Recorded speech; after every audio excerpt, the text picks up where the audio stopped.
Hi guys, I've got a review for you today and it is my coffee machine, which is the DeLonghi vintage Icona, and I got it just after Christmas in the sales and it was, I think it was £140. I've checked out the prices currently and it's around about 170, but do hold on for the sales because you can get some bargains on it.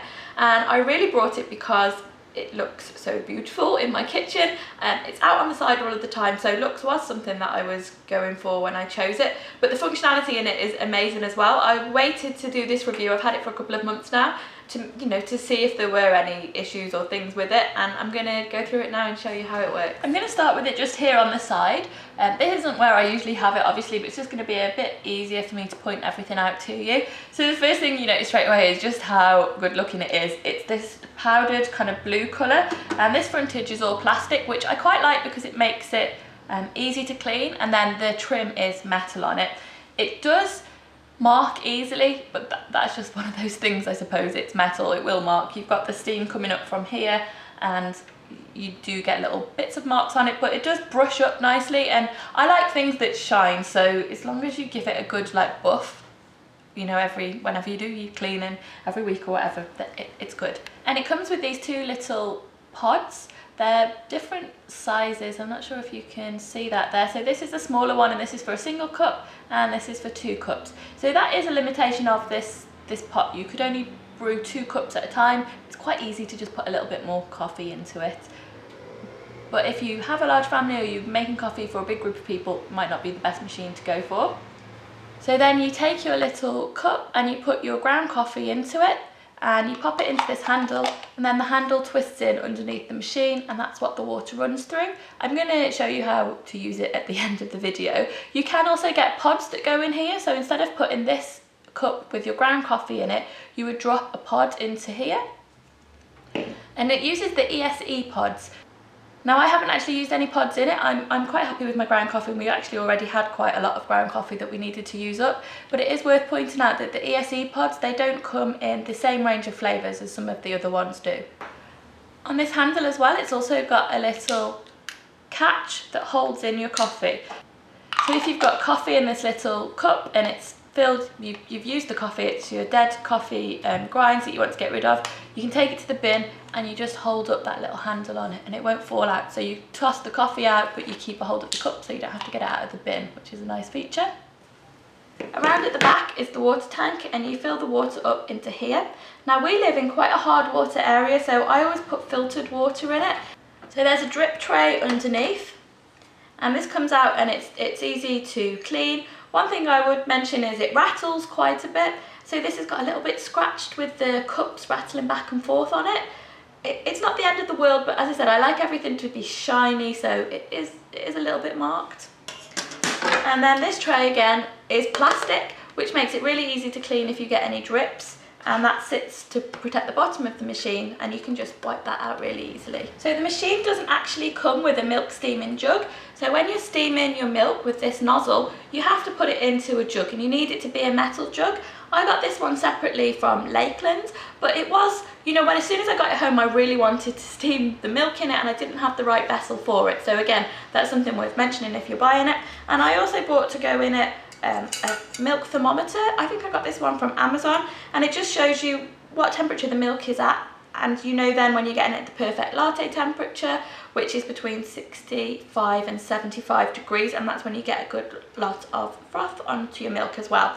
So that was handy for me to know when it was ready. It also prevents you from scalding the milk because you don't let it get too hot. Another thing that I brought to go with the coffee machine is these latte glasses, and I just got these from Wilkinson's, and I think they were only a couple of pounds each, but latte just looks so much nicer in these, and it feels a lot like you are at Starbucks or somewhere like that because it's the same kind of glass. It feels more of a coffee experience, I guess, so I really like to have my lattes out of these. So I'm going to show you how to make a coffee now. It's just me today, so I'm going to take the small cup, so we'll just set the bigger one aside. And I've got my coffee here. I actually keep this in the freezer. Here's my little tin of coffee, and the coffee machine also comes with this scoop, so that's really handy. We are going to need about a scoop today, and you just fill your coffee into here. You can shake it a little bit to level it off, and then you drop this into there. and then this handle is going to go into the coffee machine. Now you want those grounds to be packed tightly in, and there is a function on the coffee machine to let you do that as well. The first thing to do is just switch the coffee machine on, and it's this top button. So you get a red light there which tells you that it's on. When the water is hot enough, this light will go green, and that means it's okay to put our coffee through the machine. So I've got my handle here, and I've already put the coffee in it. If you wanted to heat up the coffee cup first just by filling it with hot water, just don't put the coffee in just yet. Now, as I mentioned, this needs to be tightly packed. So there is a function here, if you can see that there, it's this little black bit, and you just push the coffee up against it so it packs it down nice and tightly for you, so you've not got any loose coffee grounds, and that just helps when the water goes through it. Now we just need to screw this handle in underneath.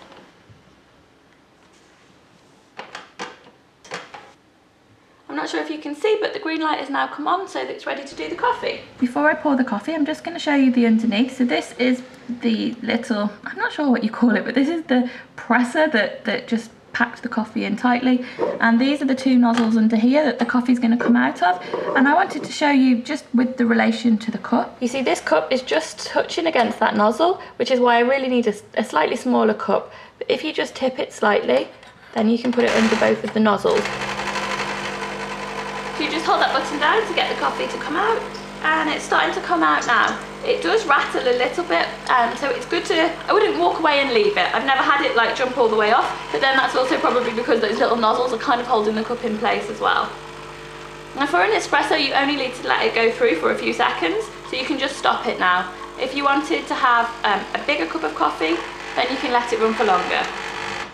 So you just take your cup of coffee out the bottom, and then this handle twists out of place, and it's really easy to empty. So remember I showed you it's got this little handle? I'm just going to take it to the bin, and then I can tip it up and tip the grounds out, and the cup will still remain in there. So I've just tipped the coffee out, and another thing I really like about this machine is how easy it is to clean. So now I just need to give this a rinse off under the tap. The one underneath is pretty clean, but I'll give that a rinse too. There are a couple of drops of coffee, so I'm just going to give it a wipe with a cloth. And as I mentioned, this tray underneath as well, that's really easy to clean.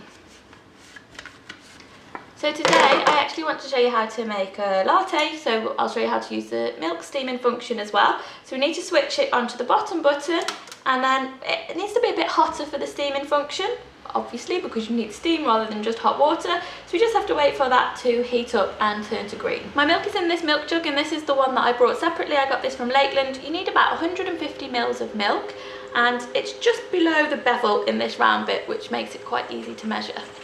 So the green light's on now, which means we're good to go. So you just put your milk jug under here, and then you twist this knob on the top to release the steam. So it took me a second just to get the milk jug into the right place there. You just need to make sure that the nozzle is submersed in the milk. And I'm watching my indicator here to see until it gets in the red area, because that's how I know when it's ready. It takes a little while, around 30 seconds or so. So it's just approaching the red area now, and I'm just going to turn it off by turning this in the other direction. And then in there I've got all my whipped milk, and I'm going to add that to the coffee that we've just made.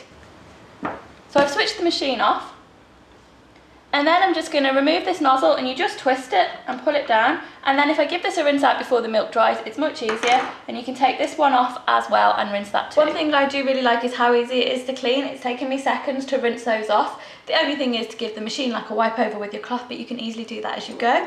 So to make my latte, I've got my latte cup, and I'm going to take my coffee that I made and just pour it into there. Try not to spill it everywhere if you can. This would be the stage if you wanted to add some syrup. You pop that in now, and then you just pour your milk onto the top.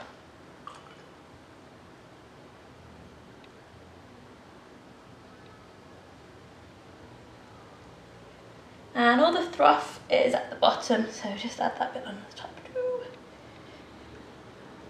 There's actually quite a lot more in there, so I'm going to get a spoon to scoop it out. And there's your latte, and you can put any sprinkles or anything that you like on the top of it. So I hope this review today has been helpful to you, and I'll see you next week. Have a great week.